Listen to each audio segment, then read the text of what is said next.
এখন আমরা পড়ব the book of nature written by Jawaharlal Nehru. প্রথমে জওহরলাল নেহেরু সম্পর্কে আমরা কিছু জেনে নিই। Pandit Jawaharlal Nehru was a great freedom fighter and the first prime minister of independent India. Pandit Jawaharlal Nehru ছিলেন একজন মহান স্বাধীনতা সংগ্রামী এবং স্বাধীন ভারতবর্ষের প্রথম প্রধানমন্ত্রী। He was a very good writer as well. তিনি একজন ভালো লেখকও ছিলেন। The discovery of India, glimpses of world history and autobiography are some of his noted works. Discovery of India, glimpses of world history এবং autobiography ছিল তার কিছু বিখ্যাত কাজ। During the late 1920s, he wrote a series of letters to his young daughter Indira to share his ideas, thoughts and knowledge with her. 1920 সালের শেষের দিকে তিনি অনেক চিঠি লিখেছিলেন তার ছোট্ট মেয়ে ইন্দিরাকে, তার ধারণা, চিন্তাভাবনা এবং জ্ঞান তার সাথে ভাগ করে নেওয়ার জন্য। These letters were later compiled into a book titled Letters from a Father to His Daughter. তাহলে সেই চিঠিগুলো পরে একত্রিত করে একটা বই তৈরি হয়েছে, যে বইয়ের নাম দেওয়া হয়েছিল Letters from a Father to His Daughter। চিঠিপত্রগুলি একটি বাবার কাছ থেকে তার মেয়েকে। The present text is an excerpt from the book. তাহলে জওহরলাল নেহেরু, যিনি ভারতবর্ষের প্রথম প্রধানমন্ত্রী ছিলেন, তার ছোট্ট মেয়ে ইন্দিরা গান্ধীও কিন্তু পরে ভারতবর্ষের প্রধানমন্ত্রী হয়েছিলেন। তিনি একমাত্র মহিলা প্রধানমন্ত্রী ভারতবর্ষের। তাহলে একজন প্রধানমন্ত্রী তার ছোট্ট মেয়েকে যে চিঠিগুলো লিখছেন, সেই চিঠিগুলো নিয়ে একটা বই, যে বইয়ের নাম letters from a father to his daughter. সেই বই থেকেই একটা অংশ, একটা এক্সার্ট এই বইতে তুলে ধরা হয়েছে, যেটা আমরা আজকে পড়ব। তো মেইন অংশে যাওয়ার আগে এখানে রয়েছে দেখছি লেটস শেয়ার। তাহলে এখানে কিছু কোশ্চেন করা হয়েছে। কোশ্চেনগুলো আমি একটু আলোচনা করব, অ্যান্সারটা তোমরা দেবে, তোমরা আলোচনা করবে। যদি এর অ্যান্সার দেওয়ার প্রয়োজন হয় তাহলে কমেন্ট বক্সে তোমরা সেগুলো আমাকে জানাবে, আমি কমেন্টে এর অ্যান্সার দিয়ে দেবো। তো কোশ্চেন কী আছে এখানে? Why do we write letters? Letter মানে চিঠি, লেটারের প্লুরাল ফর্ম লেটার্স। তো why do we write letters? আমরা চিঠি কেন লিখি? Discuss with your partner. তোমার পার্টনারের সাথে তুমি আলোচনা করো। Have you ever received a letter from an elder? Elder মানে যে বড়, received মানে গ্রহণ করা। Have you ever received a letter? তুমি কি কখনো একটা চিঠি গ্রহণ করেছো from an elder, বড়দের কাছ থেকে? তুমি কি বড়দের কাছ থেকে কখনো কোনো চিঠি পেয়েছো? Ask your partner if he or she had written a letter to anyone before. তুমি তোমার পার্টনারকে জিজ্ঞাসা করো সে কখনো চিঠি লিখেছে কিনা কাউকে আগে। তাহলে তুমি তোমার পার্টনারকে জিজ্ঞাসা করো সে আগে কখনো কাউকে চিঠি লিখেছে কিনা। এবার ইউনিট 1 মেইন পিস। তো আমরা আগে জেনে গেছি এখানে যা পড়ছি এখানে যা পড়ছি সেটি জওহরলাল নেহেরু তার ছোট্ট মেয়ে ইন্দিরাকে যে চিঠিগুলো লিখছেন সেই চিঠি থেকে অংশ তুলে ধরা হয়েছে। তো কী লিখেছেন দেখি।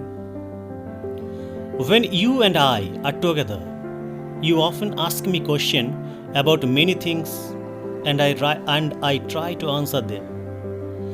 When you and I are together, যখন তুমি এবং আমি, together মানে একসাথে, তো যখন তুমি এবং আমি একসাথে থাকি, you often ask me, often মানে প্রায়শই, তুমি মাঝে মাঝে বা প্রায়শই জিজ্ঞাসা করো আমাকে কোয়েশ্চেন্স, অনেক প্রশ্ন জিজ্ঞাসা করো অ্যাবাউট মেনি থিংস, অনেক জিনিস সম্বন্ধে, অনেক থিংস জিনিস, অনেক জিনিস সম্পর্কে তুমি আমাকে অনেক প্রশ্ন জিজ্ঞাসা করো। And I try to answer them, এবং আমি সেগুলোকে উত্তর দেওয়ার চেষ্টা করি। তাহলে যখন তুমি এবং আমি একসাথে থাকি তখন প্রায়শই তুমি অনেক প্রশ্ন করো অনেক জিনিস সম্বন্ধে, এবং আমি সেগুলোর উত্তর দেওয়ার চেষ্টা করি। Now that you were at Mussoorie and I am in Allahabad, we cannot have these talks. এখন তুমি মুসৌরিতে আছো এবং আমি এলাহাবাদে আছি। We cannot have these talks. আমাদের মধ্যে কথোপকথন আর হয় না। টক্স, কথাবার্তা বলা। তাহলে জওহরলাল নেহেরু আর তার মেয়ে এখন একসাথে নেই। ইন্দিরা আছে মুসৌরিতে আর জওহরলাল নেহেরু আছেন এলাহাবাদে। মুসৌরিতে পড়াশোনার জন্য ইন্দিরা আছে দূরে। তো তাদের মধ্যে কথোপকথন হয় না, বাবা আর মেয়ের মধ্যে কথোপকথন হয় না, টক্স হয় না। তো সেই জন্যই এখন চিঠি লিখছেন জওহরলাল তার মেয়েকে। তাই বলছেন, now that you are at Mussoorie and I am in Allahabad, we cannot have this talks. এখন তুমি মুসৌরিতে আছো এবং আমি এলাহাবাদে আছি, এবং সেই জন্য আমাদের মধ্যে কোনো কথা হয় না। I am therefore going to write to you from time to time short accounts of the story of our earth and the many countries, great and small, into which it is divided. I am therefore, যেহেতু আমাদের মধ্যে এখন কোনো কথা হয় না, therefore সেই জন্য I am going to write to you. আমি তোমাকে চিঠি লিখতে যাচ্ছি। আমি তোমাকে চিঠি লিখব from time to time, সময়ে সময়ে। কি লিখব সেখানে? শর্ট অ্যাকাউন্টস মানে বর্ণনা, description of the story of our earth, পৃথিবী, আর্থ। তাহলে পৃথিবীর গল্পের, অ্যান্ড দ্য মেনি কান্ট্রিজ, এবং অনেক দেশের, সে দেশগুলো গ্রেট অ্যান্ড স্মল, বড় বা মহান এবং ছোট যাই হোক না কেন, into which it is divided. তাহলে বড় এবং ছোট যেমনভাবেই বিভক্ত হোক না কেন, ডিভাইডেড বিভক্ত হওয়া, যেমনভাবেই বিভক্ত হোক না কেন আমাদের দেশ, সেই দেশের গল্প, এই পৃথিবীর গল্পের অ্যাকাউন্টস, শর্ট অ্যাকাউন্টস, ছোটো ছোটো বর্ণনা আমি তোমাকে টাইম টু টাইম জানাবো চিঠি লিখে। You have read a little about English history and Indian history. তুমি জেনেছো অল্প অল্প ইংলিশ হিস্ট্রি সম্পর্কে, ইংরেজদের ইতিহাস সম্পর্কে, অ্যান্ড ইন্ডিয়ান হিস্ট্রি এবং ভারতবর্ষের ইতিহাস সম্পর্কে।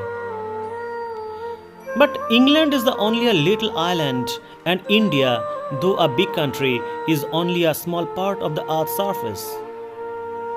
কিন্তু ইংল্যান্ড কেবলমাত্র একটি ছোট্ট আইল্যান্ড মানে দ্বীপ, অনলি মানে কেবলমাত্র। কিন্তু ইংল্যান্ড কেবলমাত্র একটা ছোট্ট দ্বীপ, অ্যান্ড ইন্ডিয়া এবং ভারতবর্ষ, দো আ বিগ কান্ট্রি, যদিও একটা বড় দেশ, is only a small part of the earth's surface. Surface মানে উপরিভাগ, earth মানে পৃথিবী।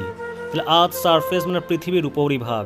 তাহলে পৃথিবীর উপরিভাগের একটা স্মল পার্ট, ছোট্ট একটা অংশ আমাদের ভারতবর্ষ। তাহলে যদি এই পুরো পৃথিবীটাকে যে ধরি, পৃথিবীতে অনেক স্থলভাগ, জলভাগ, অনেক দেশ, অনেক কন্টিনেন্ট, তার মধ্যে ইন্ডিয়া অনেক বড় কান্ট্রি হলেও সেটাও তো আর্থের সারফেসের ওপর একটা স্মল পার্ট, ছোট্ট একটা অংশ। তাহলে এখানে আসলে জওহরলাল নেহেরু বলতে চাইছেন, শুধু ইংল্যান্ড, শুধু ইন্ডিয়াকে জানলে তো হবে না, সারা পৃথিবীকে জানতে হবে। If we want to know something about the story of this world of hours, যদি আমরা জানতে চাই সামথিং কিছু about the story of this world of hours, hours মানে আমাদের, দিস ওয়ার্ল্ড এই বিশ্ব, স্টোরি গল্প। তাহলে যদি আমরা আমাদের এই বিশ্বের গল্পের কিছু সামথিং কিছু যদি আমরা জানতে চাই, তাহলে আমাদের কি করতে হবে? We must think of all the countries and all the peoples that have inhabited ইট।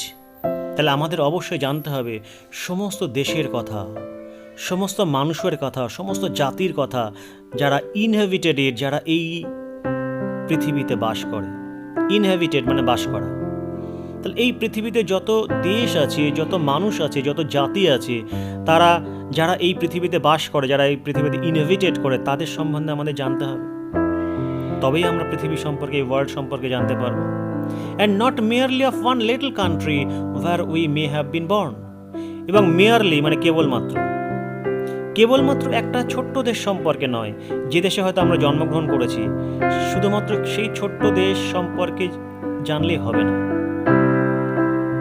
শুধুমাত্র সেই ছোট্ট দেশ সম্পর্কে জানলেই আমাদের পৃথিবীকে, আমাদের ওয়ার্ল্ডকে জানা হবে না, তার স্টোরি জানা হবে না। তাহলে আমাদের কি করলে আমরা এই ওয়ার্ল্ডের স্টোরি জানতে পারবো?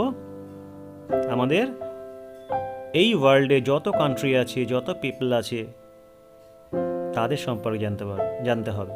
শুধুমাত্র মেয়ারলি যেখানে আমরা জন্মগ্রহণ করেছি সে ওয়ান লিটল কান্ট্রি সম্পর্কে জানলে হবে না। I am afraid I can only tell you very little in these letters of mine. I am afraid মানে ভীত, আমি খুব ভীত। I can only tell আমি কেবলমাত্র, only মানে কেবলমাত্র, can মানে পারা, tell বলা, you তোমাকে। I can only tell you আমি কেবলমাত্র তোমাকে বলতে পারবো very little খুব অল্প, in these letters এই চিঠিগুলোতে, of mine আমার। তাহলে আমার এই চিঠিগুলোতে আমি খুবই অল্প তোমাকে বলতে পারবো, এটা নিয়ে আই এম অ্যাফ্রেড, আমি খুব ভীত। তাহলে খুব অল্প বলতে পারবো চিঠিতে কেন বলছেন? তাহলে বাবা আর মেয়ে যদি একসাথে থাকতেন, কত গল্প বলতে পারতেন, কত কথা তাকে জানাতে পারতেন। কিন্তু চিঠিতে তো লিমিটেড স্পেস, অল্প জায়গা থাকে, সেখানে তো সব কথা বলা সম্ভব হয় না। তো প্রয়োজন অনেক কথা বলার, অনেক কিছু শেখানোর, কিন্তু সেটা সম্ভব নয়। তাই বলছেন Jawaharlal Nehru, I am afraid I can only tell you very little in this letters of mine. আমি ভীত এটা ভেবে যে আমার এই চিঠিগুলোতে আমি কেবলমাত্র খুবই অল্প, ভেরি লিটল তোমাকে বলতে পারবো। But that little I hope will interest you and make you think of the world as a whole. কিন্তু এই অল্প, দ্যাট লিটল, এই অল্প, লিটল মানে অল্প, কিন্তু এই অল্পই, যে অল্প তোমাকে আমি লিখতে পারবো, জানাতে পারবো, সেই অল্পই আই হোপ আমি আশা করি উইল ইন্টারেস্ট ইউ, তোমার মধ্যে আগ্রহ জন্মাবে, আগ্রহর জন্ম দেবে, ইন্টারেস্ট, আগ্রহ। অ্যান্ড মেক ইউ থিঙ্ক এবং তোমাকে ভাবাবে অফ দ্য ওয়ার্ল্ড, এই বিশ্ব সম্পর্কে অ্যাজ এ হোল, পুরো বিশ্ব সম্পর্কে তোমাকে ভাবাবে, বিশ্ব সম্পর্কে তোমাকে ভাবাবে। And of other peoples in it as our brother and sisters, এবং এই পৃথিবীতে এবং এই বিশ্বে আর যে সমস্ত মানুষজন আছে যারা আমাদের ভাই এবং বোন, তাদের সম্পর্কে তোমাকে ভাবাবে, তাদের সম্পর্কে তোমার মধ্যে আগ্রহ তৈরি করবে আমার এই চিঠিগুলো। আই হোপ, আমি আশা রাখি, হোপ মানে আশা করা। When you grow up, you will read about the story of the earth and her peoples in fat books, and you will find it more interesting than any other story or novel that you may have read. When you grow up মানে বড় হওয়া। যখন তুমি বড় হবে, you will read তুমি পড়বে, about সম্বন্ধে, দ্য স্টোরি গল্প, অফ দ্য আর্থ এই পৃথিবীর, অ্যান্ড হার পিপলস এবং তার মানুষজনদের সম্পর্কে, ইন ফ্যাট বুকস মোটা মোটা বইতে, and you will find it more interesting এবং তখন তুমি আরও আগ্রহ পাবে then any other story or novel that you may have read. তুমি অন্য যে সমস্ত গল্প বা উপন্যাস পড়বে, নভেল উপন্যাস, that you may have read, যেগুলো তুমি পড়ে থাকতে পারো। তাহলে অন্যান্য যে স্টোরি বা নভেল যেসব তুমি পড়ে থাকতে পারো, তার থেকেও আমার মনে হয় তোমার কাছে আরও বেশি ইন্টারেস্ট দেবে এই ফ্যাট বুকে, এই মোটা মোটা বইতে, এই আর্থ আর তার পিপল সম্পর্কে তুমি যেগুলো পড়বো, যে স্টোরিগুলো পড়বে সেগুলো। তাহলে এখানে ওয়ার্ড আছে grow up. When you grow up মানে যখন তুমি বড় হবে, গ্রো আপের মানে হচ্ছে বড় হওয়া। আর আর্থকে হার পিপলস, আর্থের পিপল, হারকে এখানে মা মানে ফিমেল, মহিলা হিসেবে ভাবা হয়েছে, হার পিপলস।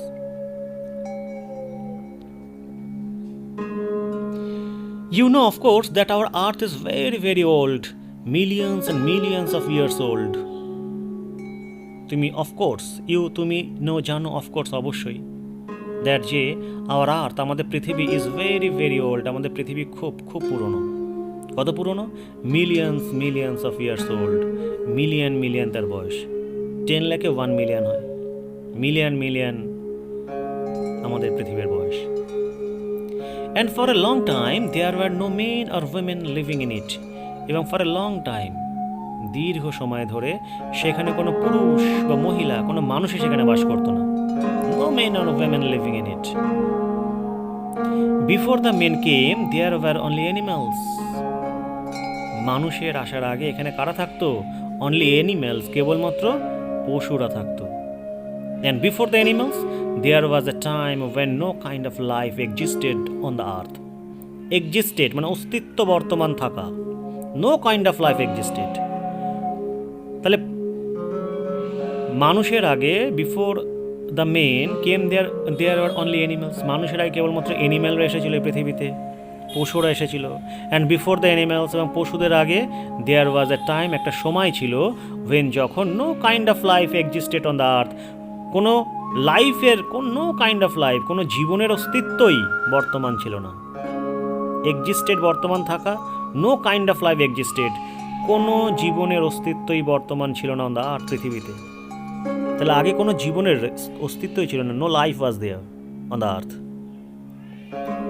তাহলে এখন এটা ভাবলে কঠিন লাগে, এখন এই পৃথিবীতে কারা রাজ করছে, কারা রুল করছে? Life, man. কিন্তু একটা সময় মানুষের আগে অ্যানিম্যাল এসছে, আর অ্যানিম্যালের আগে তো কোনো লাইফের এক্সিস্টেন্স ছিল না এই ওয়ার্ল্ডে। It is difficult to imagine this world. তাহলে এটা ডিফিকাল্ট, ইট ইজ ডিফিকাল্ট মানে কঠিন, এটা খুব কঠিন টু ইমাজিন, কল্পনা করা।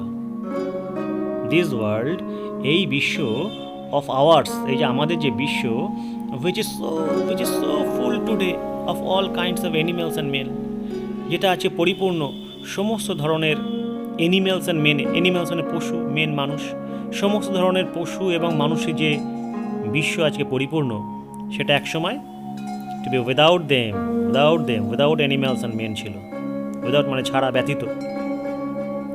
But scientists and those who have studied and thought a great deal about these matters tell us that there was a time when the earth was too hot for any living being to live on it. Scientists মানে বিজ্ঞানী, কিন্তু বিজ্ঞানীরা and those এবং তারা who have studied and thought, যারা পড়াশোনা করেছেন এবং চিন্তাভাবনা করেছেন a great deal, অনেক, about these matters, এই বিষয়গুলো সম্পর্কে, তারা আমাদেরকে তারা আমাদেরকে বলেন that যে there was a time, একটা সময় ছিল, when the earth was too hot, যখন এই পৃথিবীটা ছিল খুব গরম, too hot, খুব গরম, for any living being to live on it, for any living being, যে কোনো জীবিত প্রাণীর ক্ষেত্রে, to live on it, এর উপর বস করা। তাহলে আসলে বলতে চাইছেন যে সায়েন্টিস্টরা, বিজ্ঞানীরা এবং যারা এই বিষয় আশয় নিয়ে অনেক পড়াশোনা করেছেন, ভাবেন, তারা বলেন একটা সময় পৃথিবী টু হট, অনেক গরম ছিল, এত গরম ছিল যে এখানে কোনো প্রাণের অস্তিত্ব ছিল না, কেউ এখানে বসবাস করতে পারতো না। একটা সময় when the earth was too hot, যখন এই পৃথিবীটা অনেক গরম ছিল, for living beings to live on it, যে কোনো জীবিত প্রাণীর ক্ষেত্রে এখানে বসবাস করার পক্ষে এই পৃথিবীটা অনেক গরম ছিল, তার মানে এত গরম ছিল যে এখানে কেউ বসবাস করতে পারতো না। And if we read the books and study the rocks and the fossils, we can ourselves see that this must have been so. এবং যদি সেই সমস্ত বিজ্ঞানীদের বই বা বিশিষ্ট ব্যক্তিদের বই আমরা পড়ি, বা রক, পাথর, বা ফসিলস মানে জীবাশ্ম, এগুলো যদি স্টাডি করি, পর্যবেক্ষণ করি, তাহলে আমরা উই ক্যান আওয়ারসেলফ সি, আমরাই দেখতে পারবো যে দ্যাট যে this must have been so, তাই ছিল এই পৃথিবী একদিন এত হট ছিল যে এখানে কেউ কোনো প্রাণী বসবাস করতে পারতো না। তারপরে আস্তে আস্তে এই আর্থটা কুল হতে হতে সেখানে লাইফের এক্সিস্টেন্স আসলো, কিন্তু প্রথমে অ্যানিম্যাল এসেছে, তারপরে মানুষেরা এসেছে। তাহলে দেখুন এখানে নিচে ওয়ার্ড নেস্ট মানে ওয়ার্ড মিনিংগুলো দেওয়া আছে। অ্যাকাউন্টস মানে বর্ণনা, ডেসক্রিপশনস অর ইভেন্টস। ইনহেবিটেড মানে বাস করা, লিভড ইন এ প্লেস কোনো একটা জায়গায় বাস করা। মিলিয়নের মিনিং বলে যে 10, 100, থাউজেন্ডস মানে মিলিয়ন, 1 মিলিয়ন হয় 10, 100, 1000। এবার আমরা অ্যাক্টিভিটি 1 করতে পারি। কি বলেছে? Underline the appropriate alternative. Appropriate অল্টারনেটিভে আন্ডারলাইন করতে বলেছে। কোশ্চেন কি আছে? India is in fact a big, small, huge part of the earth surface. Bharatvarsha in fact বস্তুত এই পৃথিবীর উপরিভাগের কি বড়, ছোট, হিউজ না প্রকাণ্ড একটা পার্ট? আমরা একটু আগে পড়লাম India is in fact a small part of the earth surface. তো অ্যান্সার হবে স্মল।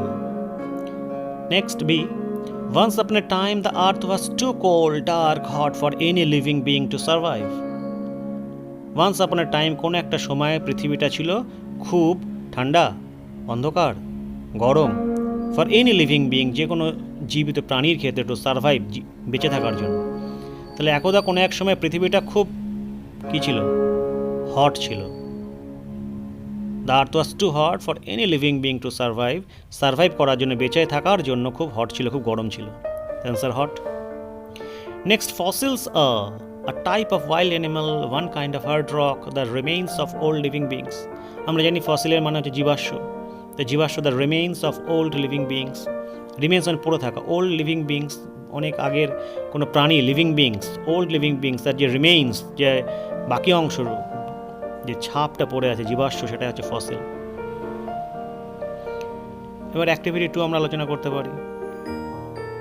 কোশ্চেন হয়েছে answer the following questions in complete sentences. What must you do to know about the tale of this world? What must you do to know about the tale of this world? আমাদের কি করতে হবে? What must we do to know, জানতে, about the tale of this world? Tale means story, গল্প। এই বিশ্বের গল্প জানতে গেলে আমাদের কি করতে হবে? অবশ্যই কি করতে হবে? B, how old is our earth? আমাদের পৃথিবীর বয়স কত? C, who roamed the earth before the arrival of human beings? Roamed মানে ঘুরে বেড়ানো। তাহলে who roamed the earth, এই পৃথিবীতে কারা ঘুরে বেড়াতো? Before the arrival of human beings, মানুষের অ্যারাইভাল মানে আসা, মানুষের আসার আগে, বিফোর আগে কারা পৃথিবীতে ঘুরে বেড়াতো? অ্যান্সারগুলো তোমরা কমেন্ট বক্সে লিখবে। যদি মনে হয় আনসার দরকার তাহলে আমি ওখানে অ্যান্সারগুলো ঠিক করে দেবো। Activity 3, fill in the blanks with suitable words from the text. The first letters of the words are given. Text থেকে সুটেবল ওয়ার্ডস নিয়ে, উপযুক্ত শব্দগুলো নিয়ে শূন্যস্থান পূরণ করতে হবে। দেখো শূন্যস্থানের প্রথম লেটারটা যেটা হবে, তার প্রথম লেটারটা বলে দেওয়া আছে তোমার সুবিধার্থে। As a subject dash is quite interesting, বিষয় হিসেবে ড্যাশ ইজ কোয়াইট ইন্টারেস্টিং। দেখো এইচ দেওয়া রয়েছে, তাহলে কী হতে পারে? এইচ দিয়ে কোন সাবজেক্ট হতে পারে? এইচ দিয়ে হিস্ট্রি। তো as a subject, history is quite interesting. We have good relations with our neighboring dash, C দেওয়ার আছে। উই হ্যাভ গুড রিলেশনস, আমাদের ভালো সম্পর্ক আছে আমাদের প্রতিবেশী কাদের সম্পর্কে? সি দিয়ে কী আছে? Countries. Next, plants need air, water and sunlight to dash. তো গাছেদের প্রয়োজন বাতাস, জল এবং সূর্যের আলো টু গ্রো, বড় হতে। Can you dash how big the universe is? তুমি ড্যাশ করতে পারো এই ইউনিভার্স, এই বিশ্ব ব্রহ্মাণ্ড কত বড়? Can you imagine? ইমাজিন মানে কল্পনা করা। তুমি কল্পনা করতে পারো how big the universe is? তুমি কল্পনা করতে পারো এই বিশ্ব ব্রহ্মাণ্ড কত বড়? You should dash regularly if you want to be a good student. তুমি যদি ভালো ছাত্র হও তোমাকে রেগুলারলি স্টাডি করতে হবে। You should study regularly if you want to be a good student. Next, activity 4, যে ওয়ার্ডগুলো আছে এদিকে মেক সেন্টেন্স বা বাক্য রচনা তৈরি করবে। ইন্টারেস্ট মানে আগ্রহ তৈরি করা, সারফেস মানে উপরিভাগ, ইনহেবিটেড মানে বাস করা, টুগেদার একসাথে, সায়েন্টিস্ট মানে বিজ্ঞানী। তোমরা মেক সেন্টেন্স তৈরি করবে, কমেন্ট বক্সে লিখবে। যদি মনে হয় যে আমার হেল্প দরকার আমি হেল্প করে দেবো। আজকে এই পর্যন্ত, ভিডিওটা অনেক বড় হয়ে যাচ্ছে।